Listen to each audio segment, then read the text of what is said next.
There is no point in being invested in any story if there's no conflict. Every story is meant to have something for someone to overcome or be consumed by, to either act as motivation for us to overcome the struggles within our own lives, or to simply act as a cautionary tale for the subjects we may indulge ourselves in. I get it. Breaking Bad is a series that has been reviewed to high health, but it's important to highlight how successfully the show followed this key principle of storytelling. Walter White was a man driven, at first, by the immense sense of pride he'd feel at being able to support his family through his own work and not through the help of others who could immediately solve his problems for him. It would have been a fatal blow to his ego. The conflict in the series serviced his decline perfectly. We were always presented with situations where Walt was in over his head through characters like Tuco and Gus. However, through overcoming those people, his ego was inflated to the point where his meth business became more than just about supporting his family. It became about making himself feel powerful and accomplished, and ultimately, that led to his downfall.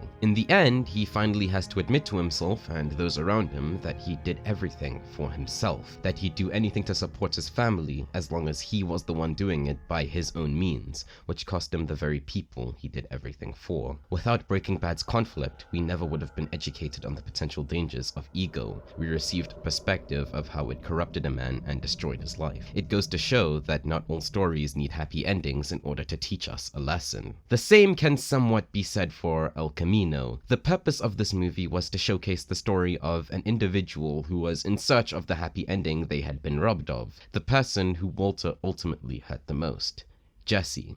He was characterized as an unremarkable flunker who continually made a string of poor lifestyle choices. However, he had a heart of gold, and whenever it came down to it, he'd do anything for those he cares about, even if it was at his own expense, unlike Walter, who tried to ensure that everything went his way. Saying his life was a wreck at the end of the series would be an understatement. He had very few people to turn to, either because he pushed them away due to stupid decisions, or... Just so you know, this isn't personal.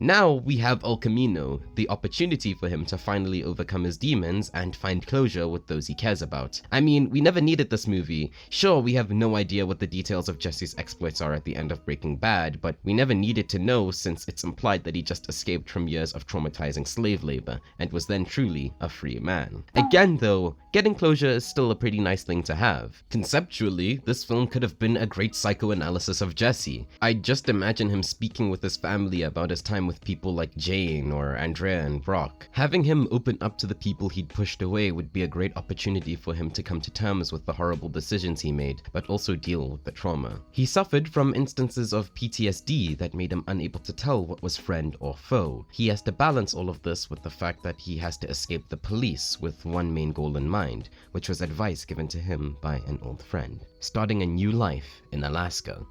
So much about that speaks to Jesse's character. He's been deeply hurt and he's disappointed many people. He did some very deplorable things throughout the course of Breaking Bad, but eventually he came to regret his actions and realized the extent at which he was manipulated by Walter. He tried to put things right by taking down the very person responsible for it all. He tried to take charge of his life, but all of that was ripped away from him. El Camino is finally giving Jesse that second chance, so it needs a conflict that will completely service that. 1. You have the police trying to stop him in his tracks as he's trying to set his life straight in a new environment. 2. You have his PTSD forcing him to relive his experience with Uncle Jack and maybe making him fear taking the steps needed to go forward since he may get hurt again. 3. You have Ed rightfully charging double on his escape to Alaska since Jesse botched his first attempt. Honestly, there's all the conflict you could ever need. Have Jesse go from person to confront his past whilst trying to avoid police capture, and when it comes down to getting money, he can go back to salvage all of it from the place where he'd experienced the most suffering as a last-ditch effort to turn his life around. Except that isn't exactly what we got. Every single aspect of El Camino's conflict is absolutely fine on a conceptual level, except for one element I have purposefully omitted: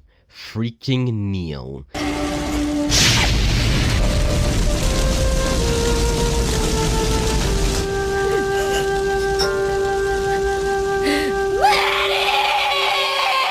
Neil is without question the worst villain in the Breaking Bad universe. That isn't my opinion, I'm stating an absolute. No villain in the series is more shoehorned in than this man, and we're gonna talk about that. So let's actually establish what the real conflict is. What I was doing back there was providing constructive criticism of how it could have been handled a bit better, or at least how I think it could have been handled a bit better. Jesse has to find a way to get to Alaska since Ed charged extra for him botching his first getaway. He would have had all the money he needed to pay Ed, but unfortunately, due to unforeseen circumstances, he didn't get all of it. Some prick named Neil crapped all over Jesse's little money heist in Todd's apartment by taking 2/3 of what he had left. Now Jesse has to find a way to make the leftover money, but he won't cook meth again because why the hell would he after everything that's happened to him? The next people he tries to turn to are his parents. No, not really, no. He straight up goes to steal from them, which I wasn't particularly a fan of, but I haven't done a deep dive into that scene to tell you whether or not it was good or bad. At the end of the film, Jesse just kills Neil and his partner and takes all the money that was in Todd's apartment. How did he grow from this situation exactly?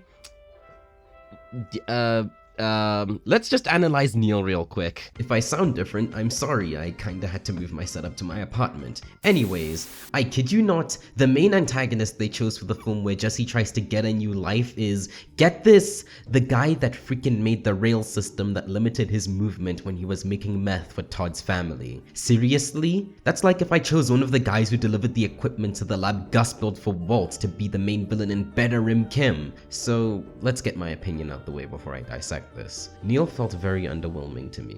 In fact, I would have preferred if he wasn't in the movie at all, but hey, we need someone who can act as the plot device needed for Jesse to get his money to escape to Alaska. Okay, time to be objective. The relationships characters had with the villains in Breaking Bad always serviced their positive or negative growth. With Gus and Tuco, Walter was always in a subordinate posture with them. They could practically kill him at any moment since they had any resource they needed at their disposal. However, a way was always made for Walt to overcome them, and in doing so, his negative character arc involving the inflation of his ego was serviced because of how we and he originally perceived those characters. Their deaths ensured that he'd always forget his place and get further in over his head. Jesse's relationship with Neil serves no purpose other than providing a roadblock that prevents him from getting to point A to B. Yeah, Neil is a disgusting human being for enabling the blatant disregard of any human rights when Jesse was being treated like a slave, but then you realize that this is a concept that applies to literally everyone who works for Uncle Jack. Now I ask, what is it that makes Neil and Jesse's relationship so special when you practically could have swapped in anyone who worked for Uncle Jack in his place? It could have worked, but a dynamic between them was barely built.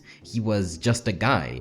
Punishment already rained down on the people that hurt Jesse for months on end, and he was given the chance to kill one of the main people who'd brought him the most pain and suffering. Jesse never made the best choices in life. He never pushed himself to his full potential, and he ultimately became a failure, which is something he never stopped being by the end of the series. This film could have explored how he'd finally come to terms with that, whilst he tries to overcome the many months of trauma he endured. A trauma which may very well have made Jesse hurt those he holds close to him. In my preferred view of the film, Neil doesn't fit into that narrative. Maybe I missed a line during Breaking Bad, but I was always under the impression that Uncle Jack had one of his cronies or Todd install that thing. Did the reason for its existence really have to get retconned like that? Jesse's PTSD would have been a better antagonistic force than Neil ever would have been, and I'm willing to spend time telling you why. I've already asked how you make the people that hurt him service the narrative despite them being dead, but the answer was right in front of us. The freaking PTSD subplot that barely gets explored.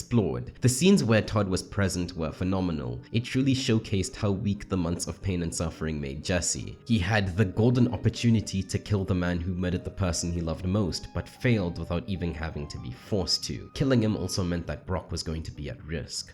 What we saw was the full extent of how much the loudmouth, kind-hearted delinquent was truly erased. There was so much you could do that would have allowed him, or at least pushed him in the right direction to overcome it. You could have him speak to Badger and Skinny Pete for a bit longer. In the house scene, Jesse could break down in front of his little brother Jake since he's sorry that he was not only a failure as a brother, but a dime a dozen. Then you could make a callback to the scene where Jesse took the fall for him with regards to who the owner of a blunt was. Remember how he got kicked out of his parents' house for that? Remember Vince? Remember Netflix? Jake could bring this up in an attempt to try and build them up, But no, we need him to be away so that Jesse has no other choice but to fight bloody Neil. Why not just make the final conflict going into Todd's apartment? Todd was someone who brought Jesse probably the most suffering second to Walt. After all... I would make this a place he fears setting foot in because of the events that took place in it and what it would have meant if Uncle Jack found out that he was involved in the cover-up. Not only would he have to avoid police detection just getting in there, but he'd be fighting a lot of demons. Tension would also be built upon the fact that he would be practically playing his last card in finally escaping. He's banking on the chance that he knows Todd better than the police ever could, since the case surrounding him is still fresh, and he would be harboring a passionate hatred towards him. How you go about doing this in a practical sense is not up to me. Vince can bravo himself all over that. Neil, although quite unconventional to other villains in Breaking Bad, is comparatively worse.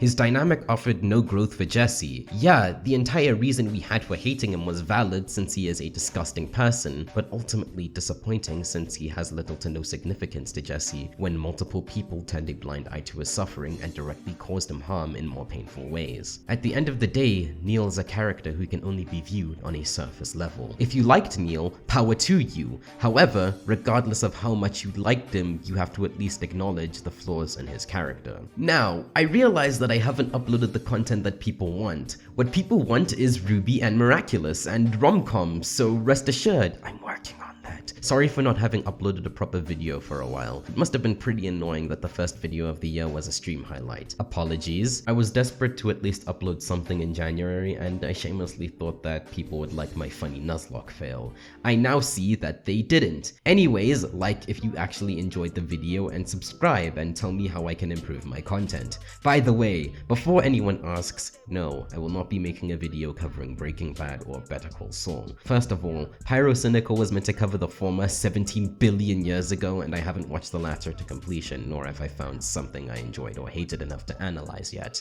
What I would be completely willing to review in its entirety is Hugh's Rules, but Mr. Gilligan did a Wu-Tang Clan and auctioned all the episodes away to a greedy scumbag who won't release them publicly. Thank you for watching the video, and join me next time on DumiLumLum, where I completely decimate a Netflix original production titled The Dragon Prince Season 4.